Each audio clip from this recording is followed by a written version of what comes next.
আসসালামু আলাইকুম। আমাদের গুচ্ছ 25-26 এক্সাম ব্যাচের শিক্ষার্থীরা, আজকে থেকে তোমাদের ডেইলি এক্সাম কিন্তু শুরু হচ্ছে এবং এই ভিডিওটা মূলত তোমার ডেইলি এক্সামে যে চ্যাপ্টারগুলো আছে সেই চ্যাপ্টারগুলো তুমি কিভাবে পড়বা, কোন টপিকগুলো বেশি গুরুত্ব দিয়ে রিভিশন দিবা। কারণ সব টপিকে আসলে সমান গুরুত্বটা এখন দিলে হবে না। তুমি কোন টপিকগুলো বেশি গুরুত্ব দিবা এবং কোন জায়গা থেকে পড়াশোনাটা করবা, পুরো একটা অ্যানালিটিক্যাল ভিডিও হচ্ছে ইনশাআল্লাহ। এবং আমরা চেষ্টা করব তোমাদের প্রত্যেক দিন, মানে পরবর্তী দিনের যে এক্সাম আছে তার আগের দিন যাতে তোমাদেরকে একটা অ্যানালিটিক্যাল ভিডিও দিতে পারি, তাহলে কিন্তু তোমরা এখানে একটা ভালো একটা বেনিফিট পাবা, যেটা তোমরা ডেইলি এক্সামে যেমন ভালো করতে পারবা, একই সাথে তোমরা কিন্তু মেইন টার্গেট জিএসটি সেখানেও একটা বিশাল লেভেল আউটপুট ইনশাল্লাহ পাবা। সো ভিডিওটা যে শুধুমাত্র এক্সাম ব্যাচের শিক্ষার্থীরা দেখবা তা না, যারা কোর্সের বাহিরে আছো কোনো সমস্যা নাই, তোমার কিন্তু একটা চ্যাপ্টার অ্যানালাইসিস তুমি ইনশাল্লাহ এখানে পাচ্ছ। ওকে, সো আমাদের আজকে কিন্তু এক্সাম 1, আজকে হচ্ছে আমাদের এক্সাম 1 এবং এক্সাম 1-এ আমাদের যে চ্যাপ্টারগুলো আছে গুণগত রসায়ন, মৌলে পর্যবৃত্ত ধর্ম ও রাসায়নিক বন্ধন এবং তড়িৎ রসায়ন, প্রত্যেকটা চ্যাপ্টারই কিন্তু গুরুত্বপূর্ণ চ্যাপ্টার। ওকে, এবং এই চ্যাপ্টারগুলো তুমি কোত্থেকে পড়বা, কিভাবে পড়বা, সবকিছু আমি এখানে বলবো এবং আরো কিছু প্রশ্নের উত্তর তোমাদেরকে দিব আর একটা ইনফরমেশন তোমাদেরকে আমি ইনশাআল্লাহ বলবো। তাহলে চলো আমরা আগে হচ্ছে কি অ্যানালাইসিসে চলে যাই। তো ফার্স্টে আসো আমাদের গুণগত রসায়ন চ্যাপ্টারটা। ওকে, তো গুচ্ছতে যদি দেখো গুণগত রসায়ন চ্যাপ্টারে কোশ্চেন কেমন আসে, মোটামুটি তুমি ধরতে পারো যে এখান থেকে তুমি 4 থেকে 5টা পর্যন্ত কোশ্চেন তুমি পেতে পারো, ম্যাক্সিমাম 4-5টা পেতে পারো, তবে মিনিমাম তুমি 3টা কোশ্চেন এখান থেকে পাবা। ওকে, এবং এই চ্যাপ্টারের কোশ্চেনগুলো কিন্তু খুব বেশি ডিফিকাল্ট হয় না বলতে গেলে। আমরা এখানে চ্যাপ্টারের কোশ্চেনগুলো আমরা যদি ধরি স্ট্যান্ডার্ড কোশ্চেনে আসে। আর মেইন কথা হচ্ছে কি, গুণগত রসায়নে আসলে কঠিন কোশ্চেন আসলে দেওয়ার মতো তেমন কিছু নাই, প্রত্যেকটা টপিকে আসলে তোমাদের একটু জানা টপিক। বিশেষ করে হচ্ছে কি, আমাদের একটা বইয়ের শুরুর দিকে যে চ্যাপ্টারগুলো থাকে আমরা কিন্তু সেগুলো ভালো করে পড়ি, তাই না? প্রত্যেকটা স্টুডেন্ট এটা করো। সিমিলারলি গুণগত রসায়ন একদম বেসিক একটা চ্যাপ্টার, তোমরা এগুলো খুব ভালো করে পড়ছো। ওকে, দেখো, আচ্ছা আরেকটা প্রশ্নের উত্তর দেই। তোমরা অনেকে জিজ্ঞাসা করো যে ভাইয়া, যেহেতু আমাদের সেম টপিকের উপর 2টা এক্সাম, একটা হচ্ছে সকালবেলা মানে দুপুর 12টায় এক্সাম অনলাইন এক্সাম, আর একটা হচ্ছে কি বিকাল 5টায় প্রিন্টেড মডেল টেস্ট, তো অনেকের একটা প্রশ্ন থাকে যে ভাই দুইটার কোশ্চেন কি সেম হবে কিনা। আবারও বলতেছি, দুইটা কোশ্চেন কখনোই সেম হবে না। দুই একটা প্রশ্ন মিলতে পারে, বাট ম্যাক্সিমাম কোশ্চেন কিন্তু আমাদের আলাদা। অনলাইন এক্সাম ওয়েবসাইটে সুন্দর করে তুমি দিবা, আর প্রিন্টেড মডেল টেস্ট ওএমআরটা প্রিন্ট করে নিবা, সেখান থেকে তুমি ওএমআর এ দাগিয়ে তারপর স্ক্যান করে ফেলবা। ওটা একটা অফলাইন এক্সাম সিস্টেম আর কি। দুইটার কোশ্চেন কিন্তু তোমাদের আলাদা থাকবে। ওকে, আচ্ছা, তো ফার্স্টে আসো তোমাদের গুণগত রসায়নে কি কি টাইপগুলো আছে। পরমাণু, মৌলিক কণিকা এবং মতবাদ। একটা জিনিস খেয়াল করো, মৌলিক কণিকা যে পার্টটা আছে এখানে মূলত ইম্পর্টেন্ট জিনিস কোনটা জানো? তুমি দেখবা নিউট্রন সংখ্যা, তারপর হচ্ছে এখানে প্রোটন সংখ্যা, ইলেকট্রন সংখ্যা, এগুলার হিসাবগুলা এইখান থেকে মূলত কি একটু ম্যাথমেটিক্যাল জিনিসগুলো একটু দেখবা। ওকে, আর মতবাদ থেকে তোমরা বিশেষ করে হচ্ছে কি, মতবাদটা একদম তোমাদের কাছে ডাল ভাতের বিষয়। বা রাদারফোর্ডের যে পারমাণবিক মতবাদ আছে, নিউক্লিয়াস আবিষ্কার, তারপর বোরের মতবাদ যেগুলো আছে, তো এগুলা কিন্তু তোমার আসলে এখানে কঠিন কিছু না। তো বোরের থেকে তোমরা যেটা মনে রাখবা, বিশেষ করে এখানে দেখো বোরের যে মডেলটা আছে, বোর, ঠিক আছে, বোরের যে মডেল আছে সেই বোরের মডেল থেকে তোমরা মূলত হচ্ছে কি কৌণিক ভরবেগ জিনিসটা একটু দেখবা। কোনটা? কৌণিক ভরবেগটা একটু ভালো করে দেখবা।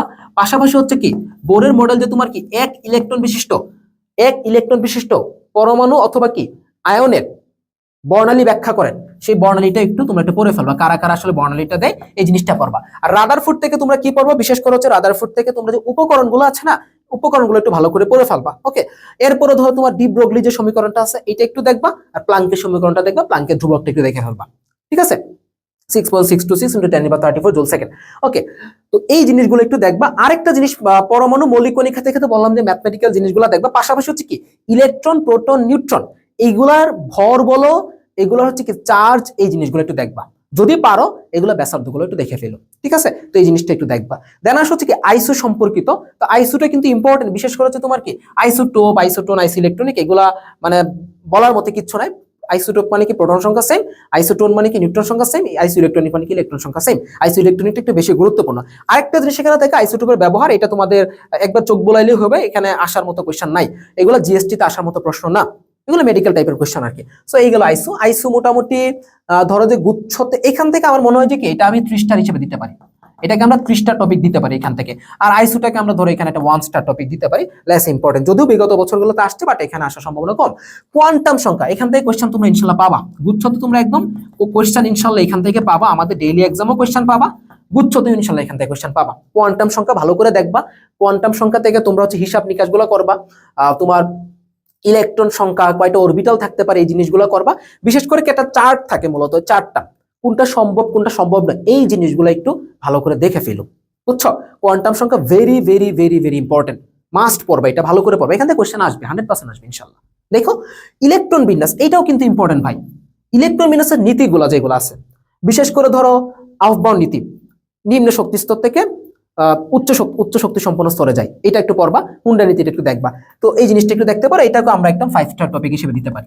আমাদের তোমার মূলত হচ্ছে কি, আমরা যদি গুণগত রসায়নটা দেখি, দেখবা ম্যাক্সিমাম কোশ্চেন আসলে কি জানো, এই যে তোমার বর্ণালী মিতি পর্যন্ত কিন্তু মোটামুটি দেখা যায় কি 2টা কোশ্চেন চলে আসে। বর্ণালী মিতি 100% কোশ্চেন হবে, এখান থেকে 100% ইনশাআল্লাহ কোশ্চেন আসবে। তো বর্ণালী মিতি থেকে কিন্তু বিশাল বড় একটা টপিক। এখানে ধরো তোমার যে সিরিজগুলো থাকে, লাইমেন বা আমার পেস্টেন ব্র্যাকেট ফুল, এখানে সিরিজে যে ম্যাথ থাকে, যেটা তোমরা রিডবার্গ ধ্রুবক দিয়ে ম্যাথগুলো দেখো না, ম্যাথগুলো ভালো করে দেখবা, ম্যাথ আসতে পারে, ম্যাথ দেখবা। পাশাপাশি হচ্ছে তোমার কি তড়িৎ চুম্বকীয় রশ্মিগুলোর তরঙ্গ দৈর্ঘ্যের যে রেঞ্জ তরঙ্গ দৈর্ঘ্যের রেঞ্জ, এই যে ল্যামডা আছে না, এই ল্যামডার যে রেঞ্জগুলো আছে, এই রেঞ্জগুলো একটু ভালো করে দেখবা, রেঞ্জটা দেখবা।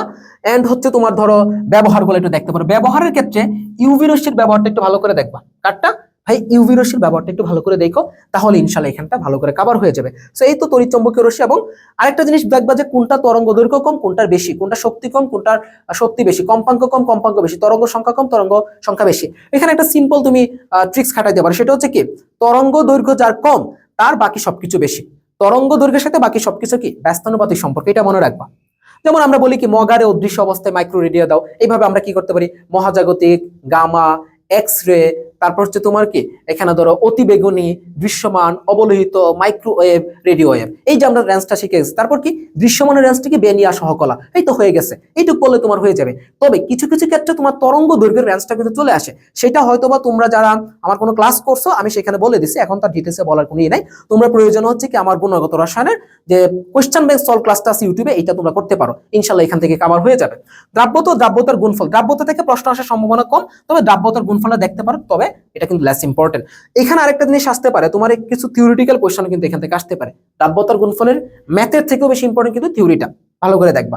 আয়ন শনাক্তকরণ মাস্ট, এটা আসবে, এটা ইনশাল্লাহ আসবে, এটা আসবে ইনশাল্লাহ। তো আয়ন শনাক্তকরণের ক্ষেত্রে আমরা 2টা টপিক পড়বো এখানে। শিক্ষা পরীক্ষা, শিক্ষা পরীক্ষা বেশি ইম্পর্টেন্ট, বুঝছো? শিক্ষা পরীক্ষা বেশি ইম্পর্টেন্ট, বিশেষ করে তোমরা কোনটা পড়বা, কারা বর্ণ দেয় না, এই জিনিসটা পারবা, যে বেরিলিয়াম এবং কি ম্যাগনেসিয়াম বর্ণ দেয় না, এটা ভালো করে পড়বা। এবং হচ্ছে তোমার কি শিক্ষা পরীক্ষার ক্ষেত্রে যে বর্ণগুলা দেয় সেগুলো কিন্তু ট্রিক্সের সাহায্যে মনে রাখা যায়। এই 4টা তোমাকে বাধ্যতামূলক পড়তে হবে ভাই, এটা না পড়ে পরীক্ষার হলে যায় না, মাস্ট পড়বা এটা, ঠিক আছে? যেমন ধরো সোডিয়াম সোনালী হলুদ, ক্যালসিয়াম ইটের মতো লাল, পটাশিয়াম কি তোমার পটাশিয়াম কেমন দেখা যায়, বেগুনি, ঠিক আছে? তারপর ধরো যে তোমার আরো যেগুলো আছে, লিথিয়াম লাল বর্ণে, রেডিয়াম লাল বর্ণে, স্ট্রনসিয়াম মানে স্ট্রনসিয়াম হচ্ছে কি অনেক লাল আর কি, যেটা বুঝছো টকটকে লাল বলা হয় স্ট্রনসিয়ামকে, বেরিয়াম কাঁচা আপেলের মতো, এই যে বর্ণগুলো সিম্পলি মনে রাখতে পারবে ইনশাআল্লাহ এগুলা। আরেকটা পার্ট আছে কি সিক্ত পরীক্ষা, সিক্ত পরীক্ষার ক্ষেত্রেও তোমরা ট্রিক্সে মনে রাখতে পারবা। সিক্ত পরীক্ষার ক্ষেত্রে বিশেষ করে মাথায় রাখবো হচ্ছে কিন্তু সোডিয়াম কি দিয়ে শনাক্ত করে, পটাশিয়াম পাইরোঅ্যান্টিমোনিয়াম দিয়ে, এবং অ্যামোনিয়াম শনাক্ত করা হচ্ছে কি দিয়ে, তোমার নেসলার দ্রবণ দিয়ে। এই 2টা দিয়ে একটু ভালো করে মাথায় রেখে, এই 2টা আসার সম্ভাবনা আছে। তো এই জিনিসগুলো একটু দেখবা। দেন হচ্ছে কি জৈব যৌগের আঙ্গিক বিশ্লেষণ, এখান থেকে তোমার একটা ক্রোমাটোগ্রাফি পার্টটা আছে, বুঝছো? ক্রোমাটোগ্রাফি পার্টটা একটু দেখো, ক্রোমাটোগ্রাফি দেখবা, আর হচ্ছে কি ঊর্ধ্বপাতন দেখবা, কারা কারা ঊর্ধ্বপাতন দিচ্ছে, এই জিনিসটা দেখবা, ক্রোমাটোগ্রাফি গুলা দেখবা একটু। ক্রোমাটোগ্রাফি থেকে একটা চার্ট আছে তোমার, ধরো পেপার ক্রোমাটোগ্রাফি, তারপর গ্যাস ক্রোমাটোগ্রাফি, তারপর হচ্ছে তোমার ধরো যে পাতলা স্তর ক্রোমাটোগ্রাফি, প্রত্যেকটা জিনিসের একটু স্থির মাধ্যম, তারপর কি চলনশীল মাধ্যম যেটা আছে, 2টা মাধ্যমে একটু দেখে ফেলবা, তাহলে ইনশাআল্লাহ হবে।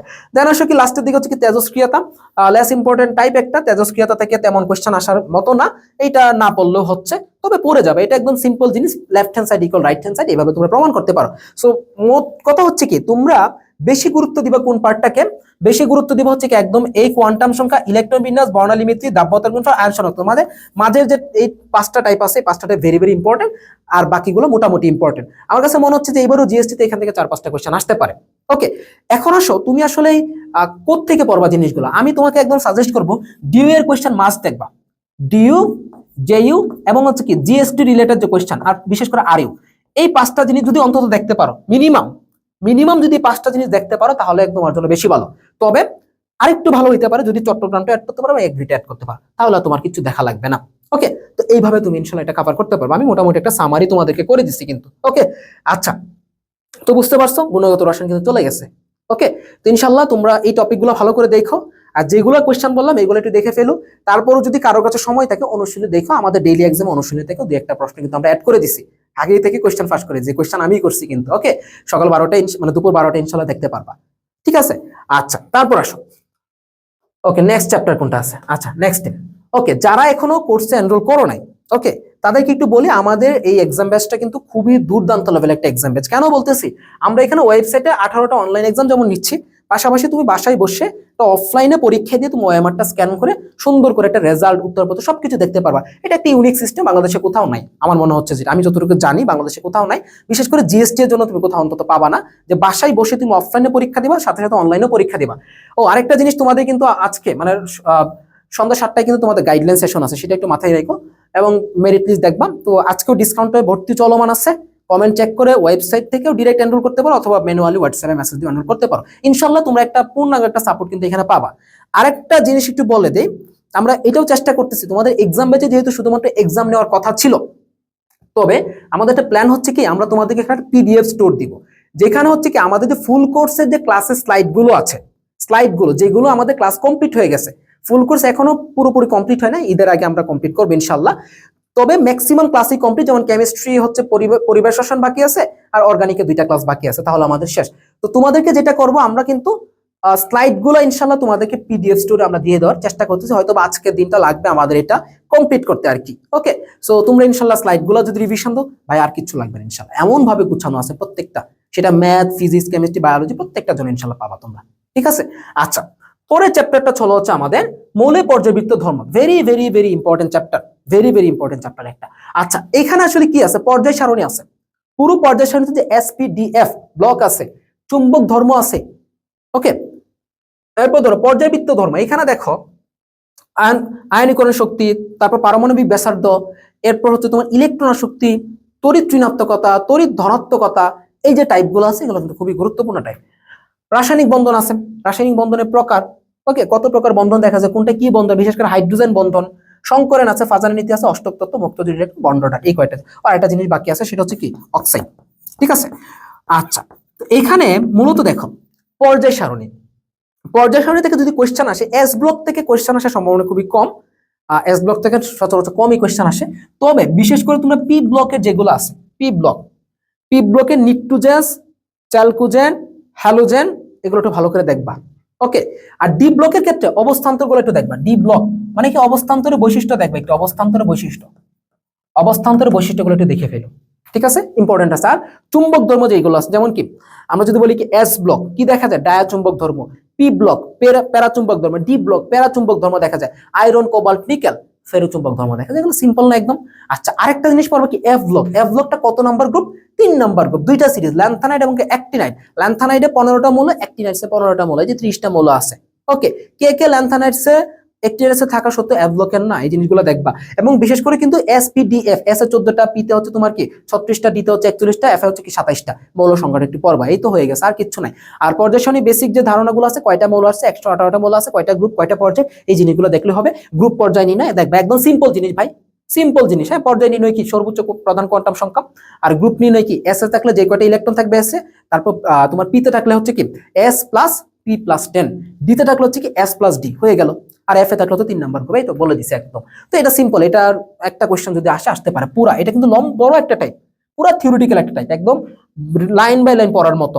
আমি স্লাইডটা অ্যাড করলে স্লাইড পড়লে আর কিচ্ছু লাগবে না, বিশ্বাস করো, স্লাইড পড়লে আর কিচ্ছু লাগবে না। ওকে, দেন আসো পর্যায়বৃত্ত ধর্ম।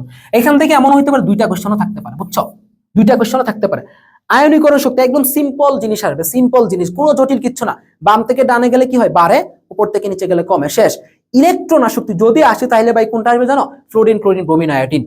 ক্লোরিন বেশি, ফ্লোরিন তারপর, ব্রোমিন তারপর, আয়োডিন তারপর, শেষ, এই তো হয়ে গেল। হ্যাঁ, এরপর হচ্ছে কি তড়িৎ ঋণাত্মকতা, কোনটার বেশি ভাই?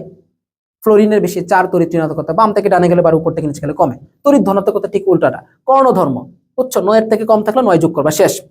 লিথিয়ামের সাথে ম্যাগনেসিয়ামের কর্ণধর্ম, বেরিলিয়ামের সাথে সিলিকনের কর্ণধর্ম, এই তো হয়ে গেছে। আর তো তেমন কিছু এখানে নাই।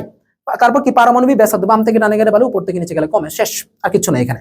সো এখান থেকে 2টা কোশ্চেন কিন্তু আসতে পারে পর্যায়ভিত্তিক ধর্ম থেকে, very very very important, but সহজ, একদমই সহজ। এখানে রাসায়নিক বন্ধন, রাসায়নিক বন্ধন থেকে মূলত হচ্ছে কি, তোমরা একটু ভালো করে দেখবে হচ্ছে কি হাইড্রোজেন বন্ডটা দেখবে, যে হাইড্রোজেন বন্ধন কই আছে কই নাই। তো আমরা জানি কি, হাইড্রোজেনের সাথে যখন ফ্লোরিন, অক্সিজেন অথবা নাইট্রোজেনের বন্ধন থাকে, তখন সেটাকে বলি কি আমরা হাইড্রোজেন বন্ধন বলি, এটা আমরা জানি, ঠিক আছে? এরপর আসে হচ্ছে আমাদের বন্ধন প্রকার, কি আছে বন্ধন প্রকার, এগুলো আমরা পড়ছি না, বলো? বন্ধন প্রকার কি আমাদের পড়া হয়েছে না? যে তোমার যদি দুইটা মৌল মিলে মানে দুই ধরনের মৌল মিলে যৌগ গঠন করে এক প্রকার বন্ধন, তবে ব্যতিক্রম আছে কি, যারা হাইড্রোজেন বন্ধন আছে সেটা ব্যতিক্রম আছে। তারপর দুইয়ের অধিক থাকলে আমরা জানি কি 3 প্রকারের বন্ধন থাকে সেখানে, বুঝছো? যেমন কি বিশেষ করে অ্যামোনিয়াম ক্লোরাইড এটা বেশি আসে, কিন্তু এখানেও ব্যতিক্রম আসে, যেমন কি সালফিউরিক অ্যাসিডের 2 প্রকার আছে, ফসফরিক অ্যাসিডের 2 প্রকার বন্ধন, এটা কিন্তু দুইয়ের অধিক মৌল বাট 2 প্রকার বন্ধন। এরপর চার্জ যুক্ত থাকলে কিন্তু 2 প্রকার বন্ধন, এন্ড লাস্ট হচ্ছে কি পানি যুক্ত থাকলে 4 প্রকার বন্ধন থাকে। এই জিনিসগুলো একটু পড়বা, আর কিছু লাগবে না। সিগমা পাইটা তো জানোই, সিগমা মানে কি সরল রেখা, পাই মানে কি পাশাপাশি বন্ধন। ওকে, পাই বন্ধন কোথায় দেখা যায় না? এস ব্লকে দেখা যায় না, শঙ্কর অরবিটালে পাই বন্ধন দেখা যায় না। হয়ে গেছে ভাই, আর কিছু লাগে? কিচ্ছু লাগে না, শেষ, বন্ধন শেষ, আর কিছু লাগবে না। শঙ্করায়ন ভাই 100% কোশ্চেন হবে, 100% মিস নাই। শঙ্করায়ন মাস্ট আসবে, ইজি কোশ্চেন ভাই, একদম ইজি। এটা কি ভুল করবা জীবনও? 100% কোশ্চেন আসবে। তবে আমার কাছে মনে হচ্ছে কি শঙ্করায়নের আকৃতিটা বেশি ইম্পর্টেন্ট, বুঝছো? আকৃতিগুলো দেখবা, বিশেষ করে হচ্ছে কি sp3 এর যে ব্যতিক্রম আছে, sp3 এর ব্যতিক্রম যেমন হচ্ছে কি অ্যামোনিয়াম 160 ডিগ্রি, পানি 104.5 ডিগ্রি। ওকে, এই জিনিসগুলো একটু দেখবা।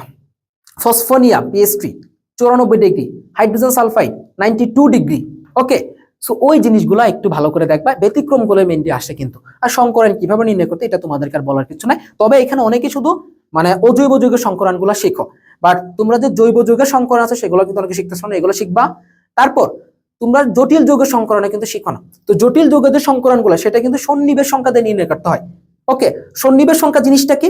সেটা হচ্ছে কি তোমরা জাস্ট কি করবা, কেন্দ্রীয় মৌল বাদ দিবা, থার্ড ব্র্যাকেটের বাইরে সবকিছু বাদ দিবা, যে কয়টা লিগ্যান্ড আছে সেটাই সন্নিবেশ সংখ্যা। সন্নিবেশ সংখ্যা দিয়ে তুমি ইজিলি পারবা। তো সন্নিবেশ সংখ্যা শিখলে তুমি কিন্তু জটিল যৌগের শঙ্করায়ন এখানে পারতেছো।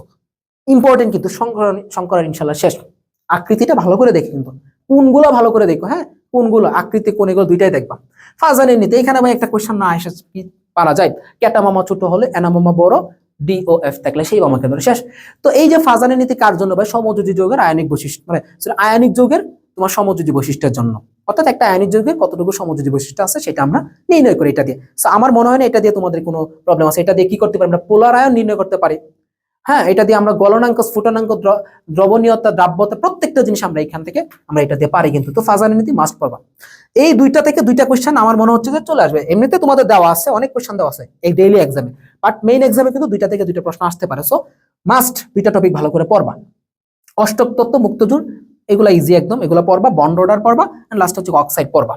অক্সাইড গুলা কোনটা কি অক্সাইড সেই জিনিসটা পড়বা। তো অনেকে আবার কি করতে পারো, পাকনামি করে হচ্ছে কি বলতে পারো যে ভাই ই পড়বা, আকরিক কি পড়া লাগবে কিনা? ভাই আকরিকের যে এত লম্বা চার্ট পড়ার দরকার নাই। এই চার্ট, আকরিকের চার্ট পড়া আর হচ্ছে কি সবগুলা পড়া সমান কথা, বুঝছো? কারণ দেখো আকরিকের চার্ট এত পরিমাণে ইনফরমেটিভ, মানে আর এত পরিমাণে ইনফরমেশন এত জটিল, তুমি যেটা মুখস্থ করতে চাও, মুখস্থ ছাড়া তো ভাই উপায় নাই। এটা কি ট্রিক্সে কোনো মনে রাখার ওয়ে আছে? ওয়ে নাই। তো মুখস্থ যদি করতে যাও তাহলে দেখবা যে এত পরিমাণে প্যারা দিবে যেগুলো তোমার এই প্রত্যেকটা জিনিসও তোমাকে এতটা প্যারা দিবে না। বিষয়টা কি বুঝছো? সো অবভিয়াসলি আকরিক বাদ আসবে না ইনশাল্লাহ। আমার মনে হচ্ছে জিএসটি তে আকরিক দিবে না, এগুলো এখন আর নাই, এগুলো আসবে না, বাদ দাও, ঠিক আছে? তবে তোমরা হচ্ছে কি এই টাইপগুলো ভালো করে পড়ো, আকরিক পড়া লাগবে না, ঠিক আছে? তো আমি যেগুলো বললাম ইনশাল্লাহ এখান থেকে তুমি 3টা বা 4টা কোশ্চেন পাইতে পারো। এখান থেকে একটা কোশ্চেন পাবে ইনশাল্লাহ, পর্যায়ভিত্তিক ধর্ম থেকে 1 বা 2টা কোশ্চেন আসবে, এগুলো থেকে মনে হয় কি আরো 3টা আসতে পারে, 4টা কোশ্চেন আসার মতো। অষ্টক তত্ত্ব এবং মুক্তজোড় এগুলো লেস ইম্পর্টেন্ট টপিক, বন্ড অর্ডারও less important topic. Bond order আমরা জানি কিভাবে নির্ণয় করতে হয়, ইলেকট্রন সংখ্যা যোগফল যদি 8 হয় তাহলে আমরা কিভাবে করি, 0 তারপর কি 1 তারপর 1.5 2 2.5 এভাবে আমরা নির্ণয় করতে পারি। আমার শর্ট ভিডিও আছে, দেখে নিও তোমরা চাইলে, ইউটিউব থেকে পাবা। সো এই হচ্ছে কি মৌলের পর্যায়বৃত্ত ধর্ম। ওকে, একদম ইজি চ্যাপ্টার, কিন্তু একদম ইজি চ্যাপ্টার, ঠিক আছে? একদম ইজি চ্যাপ্টার এখানে। ওকে, লাস্ট আসা হচ্ছে আজকে আরেকটা চ্যাপ্টার হচ্ছে কি তড়িৎ রসায়ন। এইটাও ইম্পর্টেন্ট, ধরো 2টা কোশ্চেন, 1 বা 2টা কোশ্চেন পাবা, 1 থেকে 2টা কোশ্চেন ম্যাক্সিমাম পাবা। এইটাতে তেমন কিছু আসলে নাই। প্রথমে আসো পরিবাহী সম্পর্কিত। পরিবাহী সম্পর্কিত যে চারটা আছে, তোমার প্রথমত হচ্ছে কি ইলেকট্রনীয় পরিবাহী এবং কি তড়িৎ বিশ্লেষ্য পরিবাহী। বিশেষ করে তোমরা কি তড়িৎ বিশ্লেষ্যগুলো ভালো করে দেখবা। তড়িৎ বিশ্লেষ্য কোনটা সবল, কোনটা দুর্বল, কোনটা হচ্ছে তোমার কি ধরো তড়িৎ অবিশ্লেষ্য, এই জিনিসগুলো বলবা, দেখবা। যেমন কি সবল অ্যাসিড, সবল কার, তারপর কি এগুলো হচ্ছে তোমার কি সকল প্রকার লবণ মূলত আর কি, বা দ্রবণীয় লবণ যেগুলো আছে সেগুলো হচ্ছে কি সবল তড়িৎ বিশ্লেষ্য। তারপর হচ্ছে তোমার দুর্বল তড়িৎ বিশ্লেষ্য কারা, যেমন কি আমরা বলতে পারি কি ফসফরিক অ্যাসিড, হাইড্রোজেন ফ্লোরাইড, এগুলো হচ্ছে কি দুর্বল তড়িৎ বিশ্লেষ্যের মধ্যে পাওয়া যায়। দুর্বল অ্যাসিড, দুর্বল কারা, এই জিনিসগুলাই মূলত দুর্বল তড়িৎ বিশ্লেষ্য। সিলভার ক্লোরাইড যে লবণটা আছে সেটাও কিন্তু দুর্বল তড়িৎ বিশ্লেষ্য। এরপর তড়িৎ অবিশ্লেষ্য কারা, চিনি, গ্লুকোজ, এই তো অ্যালকোহল, এগুলো হচ্ছে তোমার কি তড়িৎ অবিশ্লেষ্য। শেষ ইলেকট্রনের পরিবাহী কোনগুলো আমরা জানি, যেগুলো হচ্ছে কি কঠিন। তড়িৎ বিশ্লেষ্য হচ্ছে কি দ্রবণের মধ্যে থাকবে, সিম্পল হিসাব ভাই। এই জিনিসগুলো পড়বা একটু, একটা চার্ট আছে না, চার্টটা দেখে কিন্তু ভালো করে। ওকে, মোটামুটি ইম্পর্টেন্ট, বেশি না। এরপর একটু তোমরা একটা কাজ করতে পারো একক হিসেবে, তোমরা যেমন কি আপেক্ষিক পরিবাহিতা, মোলার পরিবাহিতা এবং তুল্য পরিবাহিতা, এই তিনটা যে তোমার একক, এই একক গুলো একটু দেখো। এককের বাইরে কিছু লাগবে না, পারলে সূত্রটা দেখতে পারো, পারলে কি সূত্রটা দেখতে পারো এবং কি এককটা দেখতে পারো। দেখো বইয়ের মধ্যে চার্ট দেওয়া আছে। ফ্যারাডে সূত্র মাস্ট আসবে ইনশাআল্লাহ। তো ফ্যারাডে সূত্র থেকে আমরা কি বের করি? সঞ্চিত পদার্থের পরিমাণ যে বের করার সূত্রটা আছে, W = কি MIT / NF। সমীকরণটা থেকে কিভাবে তুমি W টা বের করবো, অনেক সময় কি W বের করতে বলে, অনেক সময় I বের করতে বলে, ম্যাক্সিমাম তোমরা W বের করতে বলে। এইখান থেকে must copper, iron, zinc, silver, কি বললাম? কপার, আয়রন, জিঙ্ক, সিলভার, এই চারটার ভর ভালো করে মনে রাখো ভাই প্লিজ, চারটার ভর ভালো করে মনে রাখো। ভর মনে না রাখলে কিন্তু ঝামেলা আছে। সবসময় তোমাকে কিন্তু কোয়েশ্চেনে ভরটা উল্লেখ করে দিবে না, বুঝছো? তো চারটার ভর আবার বলতেছি কার কার? আয়রন, কপার, জিঙ্ক, সিলভার, ঠিক আছে? ভালো করে মনে রাখো। ওকে, যেমন ধরো আয়রন হচ্ছে কত? 55.8, তারপর 63.5, 65.3, 108 অলমোস্ট আর কি। তো এই জিনিসগুলো একটু মাথায় রাখো। ওকে, আয়রন, কপার, জিঙ্ক, সিলভার, এগুলো একটু ভালো করে দেখবা, ঠিক আছে? আরেকটা জিনিস থাকে যে তোমার এত ফ্যারাডে বিদ্যুৎ সঞ্চয় করতে, মানে বিদ্যুৎ সঞ্চয়, এত ফ্যারাডে তোমার বিদ্যুৎ দিলে কতটুকু সঞ্চিত হবে ডিরেক্টলি দেওয়া থাকে। যেমন ধরো কি বললো হচ্ছে কি, ধরো আমরা বললাম হচ্ছে, ধরো তোমার এখানে কোন একটা সোডিয়ামের মধ্যে আমরা দিলাম হচ্ছে কি 0.5 মোল সঞ্চিত করতে কত ফ্যারাডে লাগে, তাই না? সোডিয়ামে 0.5 মোল সঞ্চিত করতে কত ফ্যারাডে লাগে আমরা জানবো হচ্ছে কি, যার যত যোজনী আছে তার 1 মোল সঞ্চিত করতে ঠিক তত ফ্যারাডে। তাহলে সোডিয়ামের যোজনী কত? আমরা জানি কি 1, তাহলে তার 1 মোল সঞ্চিত করতে কত ফ্যারাডে লাগবে? 1 ফ্যারাডে লাগবে। 0.5 মোল সঞ্চিত করতে কি 0.5 ফ্যারাডে। এইভাবে জিনিসগুলো করবা, এই পার্টটা থেকে কোশ্চেন একটা ইনশাআল্লাহ আসবে।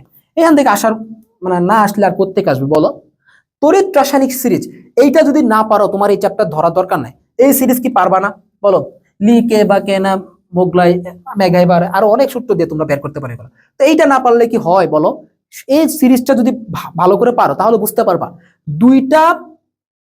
দুইটা যদি তোমার কি তড়িৎ এর মধ্যে কম্পেয়ার করে, বুঝছো? রাসায়নিক সিরিজের দুইটার মধ্যে যদি কম্পেয়ার করা হয় তাহলে উপর একটা অ্যানোড, নিচেরটা ক্যাথোড, নিচেরটা কি করে আগে ইলেকট্রন ত্যাগ করে, এটা আমরা জানি, বুঝছো? তারপর পাত্র ক্ষয় হবে কিনা, নিচেরটা দিয়ে পাত্র তৈরি হলে কি পাত্র ক্ষয় হয়, তাই না? এই জিনিসগুলোকে আমরা জানি না, জানি। তারপর হচ্ছে তোমার কি, এই তো মোটামুটি এই জিনিসগুলো গেল। হ্যাঁ, অ্যানোড ক্যাথোড গুলো প্রতিস্থাপন, নিচেরটা কখনো উপরেরটাকে প্রতিস্থাপন করতে পারে না, বুঝছো? তারপর কি তড়িৎদ্বার, কোনটা গ্যাস তড়িৎদ্বার, কোনটা হচ্ছে কি জারণ বিজারণ তড়িৎদ্বার, বিশেষ করে কিন্তু জারণ বিজারণটা আসে। জারণ বিজারণ প্লাস হচ্ছে কি গ্যাস, এই দুইটা বেশি আসে, বুঝছো? এই দুইটা ভালো করে আসে। কোনটা কি তড়িৎদ্বার এগুলো মুখস্থ করা লাগে না, কোনটা জারণ বিজারণ তড়িৎদ্বার ইজিলি পারবা তোমরা। ওকে, ধাতু, ধাতব আয়ন তড়িৎদ্বার, আগে ধাতু থাকবে যেমন কি এই যে জিঙ্ক, তারপর কি জিঙ্ক 2 প্লাস, ধাতু, ধাতব আয়ন তড়িৎদ্বার, তাই না? তারপর অ্যামালগাম তড়িৎদ্বার, অ্যামালগাম তড়িৎদ্বার কি থাকবে? মার্কারি থাকবে অ্যামালগামের ক্ষেত্রে। জারণ বিজারণ তড়িৎদ্বার যেমন কি Sn2 প্লাস Sn4 প্লাস, হয়ে গেল জারণ বিজারণ তড়িৎদ্বার, এই তো। ওকে, তারপর ধরো গ্যাস তড়িৎদ্বার, হাইড্রোজেন থাকবে, প্লাটিনাম থাকবে, এই তো। দেখা মাত্র এগুলো তোমরা পারবে ইনশাআল্লাহ। আচ্ছা, তড়িৎ কোষ, তো তড়িৎ কোষের ক্ষেত্রে বিশেষ করে তোমরা কি গ্যালভানিক কোষটা ভালো করে পড়বা। তো গ্যালভানিক কোষের মধ্যে কি, গ্যালভানিক কোষের মধ্যে কি পড়বো? লবণ সেতু, পটাশিয়াম ক্লোরাইড, পটাশিয়াম নাইট্রেট, ঠিক আছে? তারপর কি সোডিয়াম সালফেট, ওকে, অ্যামোনিয়াম নাইট্রেট, এই জিনিসগুলো একটু পড়বা। লবণ সেতু, ঠিক আছে? লবণ সেতু ভালো করে পড়বা। আর বিশেষ করে হচ্ছে কি তোমার এনোডে কি ব্যবহার করে, ক্যাথোডে কি ব্যবহার করা হচ্ছে, ইএমএফটা কত পড়বা। আর ওই দিক থেকে পড়বো হচ্ছে কি তোমরা হচ্ছে কি ড্রাই সেলটা পড়বা একটু ভালো করে। ড্রাই সেল, শুষ্ক কোষ, শুষ্ক কোষের ছদন নিবারক হিসেবে কোনটা ব্যবহার করে? Manganese oxide. ওকে, এনোড হিসেবে জিঙ্ক, ক্যাথোড হিসেবে কি গ্রাফাইট বা কার্বন দণ্ড ব্যবহার করা হচ্ছে। তারপর পেস্ট, অ্যামোনিয়াম ক্লোরাইড পেস্ট ব্যবহার করা হচ্ছে। কোথায় ব্যবহার করা? সাইকেলের লাইট, টর্চ লাইট, এগুলোতে ব্যবহার করা হচ্ছে। ওকে, ঘড়ির ব্যাটারি, এগুলোতেও ব্যবহার করা হয় অনেক সময়, বুঝছো? দেয়াল ঘড়ি ব্যাটারি যেগুলো থাকে, পেন্সিল ব্যাটারি বলি, তো এগুলোতে ইউজ করা হচ্ছে। ইএমএফ কত? 1.5। তো এই ইএমএফ গুলো একটু দেখবা। আর লেড স্টোরেজ ব্যাটারি থেকে তোমরা ব্যাটারিটা একটু দেখতে পারো, যদি পারো দেখো, সমস্যা নাই। কোনটা প্রাইমারি কোনটা সেকেন্ডারি এগুলো একটু দেখবা। প্রাইমারি ব্যাটারি কোনগুলো? যেগুলোর নামগুলো ছোট, যেমন কি শুষ্ক কোষ, গ্যালভানিক কোষ, এগুলো প্রাইমারি। সেকেন্ডারি কারা? যেমন ধরো lithium battery primary, lithium ion battery একটু বড় নাম না, secondary battery. Lead storage battery secondary battery, এই যে নামগুলা। নিকেল অক্সাইড ব্যাটারি নামগুলো বড় বড়, এগুলো সেকেন্ডারি ব্যাটারি, বুঝছো? এটা একটু মাথায় রাখবা এগুলা। আচ্ছা, ফুয়েল সেল, ফুয়েল সেল থেকে ভালো কোশ্চেন আসছে। ফুয়েল সেল হচ্ছে একটা বিশুদ্ধ সেল। তো এটা দেখবো ফুয়েল সেলে অ্যানোড ক্যাথোড হিসেবে গ্রাফাইট ব্যবহার করা হচ্ছে। কোষ বিভাগ ভাই, এটা খুবই গুরুত্বপূর্ণ। এখান থেকে আরেকটা গুরুত্বপূর্ণ, মানে ম্যাথটা একটু বেশি গুরুত্বপূর্ণ এখানে। ইএমএফ, বড় মান মাইনাস ছোট মান, শেষ। নানুস্টের সমীকরণ থেকে যদি একবার আসতে 22, 23 না 23, 24 সেশনে, বাট এখন আসার সম্ভাবনা খুবই কম। খুবই কম সম্ভাবনা, কারণ ক্যালকুলেটর ছাড়া না নানাস্টের সমীকরণে ম্যাথ করাটা একটু ডিফিকাল্ট হয়ে যায়, বুঝছে? ক্যালকুলেটর ছাড়া করাটা একটু ডিফিকাল্ট হয়ে যায়, তো টিচাররা মনে হয় না যে ওইভাবে দেওয়ার কোনো সম্ভাবনা আছে। তবে বিশেষ করে আমি আবারও বলতেছি, ফ্যারাডের সূত্র মাস্ট পড়বা, এই যে এই তিনটা একটু ভালো করে পড়বা, ঠিক আছে? তাহলে ইনশাল্লাহ দেখবা এটা ভালো করতেছো। ওকে, এখন আসো আরো গুরুত্বপূর্ণ জিনিস যেগুলো আছে সেটা হচ্ছে কি টাইম ম্যানেজমেন্ট। 12টা এক্সাম শুরু হবে, তোমরা হচ্ছে এখন আরেকটা জিনিস বলো যে ভাই পরীক্ষা কয়বার দেওয়া যাবে? পরীক্ষা প্রথমবার তুমি যেটা পার্টিসিপেট করবা, প্রথম পরীক্ষাটা হচ্ছে তোমার এখানে লাইভ এক্সাম, এবং প্রথম পরীক্ষাটা তোমার লিডার বোর্ডে আসবে। পরবর্তী পরীক্ষা যে মার্কগুলো থাকবে সেগুলো তুমি একান্ত নিজেই দেখতে পারবা, লিডার বোর্ডে কাউন্ট হবে না। কিন্তু তুমি একবার এক্সাম দিয়ে সাথে সাথে তুমি আরো 100 বার দাও, 1000 বার দাও, আমাদের কোনো চাপ নাই, কোনো সমস্যা নাই। বাট তুমি তোমার মতো প্র্যাকটিস করতে পারবা, যত ইচ্ছা তত উত্তরপত্র ডাউনলোড করতে পারবা, কোনো সমস্যা নাই। এখন মূলত হচ্ছে কি তোমরা প্রপারলি দেখো, এখন 12টা এক্সাম শুরু হবে মানে কি 12টায় দিয়ে দেবা সেরকমটা না। আগে হচ্ছে কি মাথায় রাখতে হবে কি আগে রিভিশনটা কমপ্লিট করো ভালো করে, আগে রিভিশনটা কমপ্লিট করবা ভালো করে, বুঝছো? মানে প্রত্যেকটা চ্যাপ্টারে, আবার বলতে ঢাকা ইউনিভার্সিটি, জাহাঙ্গীরনগর ইউনিভার্সিটি, রাষ্ট্রীয় ইউনিভার্সিটি এবং কি জিএসটি, এগুলো হচ্ছে কি ম্যান্ডেটরি। যদি সেকেন্ডারি হিসেবে দেখো তাহলে চট্টগ্রাম এবং কি এগ্রি, এগুলো তোমরা দেখতে পারো। মেডিকেলের কোয়েশ্চেন একটু দেখতে পারো, থিওরির জন্য অনুশীলন দেখতে পারো যদি সময় থাকে, তবে এগুলো ম্যান্ডেটরি, এগুলো দেখবা। দেখার পরে সময় থাকলে এগুলো রিভিশন দেবা, দিয়ে তারপর পরীক্ষার হলে পরীক্ষাটা দিতে বসবা। মেইন জিনিসটা হচ্ছে কি তোমরা এটাকে নর্মালি একটা ডেইলি এক্সাম হিসেবে নিবা না, বুঝছো? ডেইলি এক্সাম হিসেবে নিবা না, তোমরা খুব সিরিয়াসলি এক্সাম দিবা। সেটা অনলাইন পরীক্ষাটা হোক, যখন পরীক্ষা দিতে বসবে একটা না 50টা কোয়েশ্চেন, না 50টা কোয়েশ্চেনের জন্য তোমার 30 মিনিট সময় তুমি পাবা। 30টা মিনিট একদম সিরিয়াসলি দিবা, কোনো বাইরে তাকানো যাবে না, বাইরে কোথাও যাবে না, কোনো বই টই কিচ্ছু হেল্প নিবা না ভাই। একান্ত তোমার মার্কটা তোমারই থাকবে।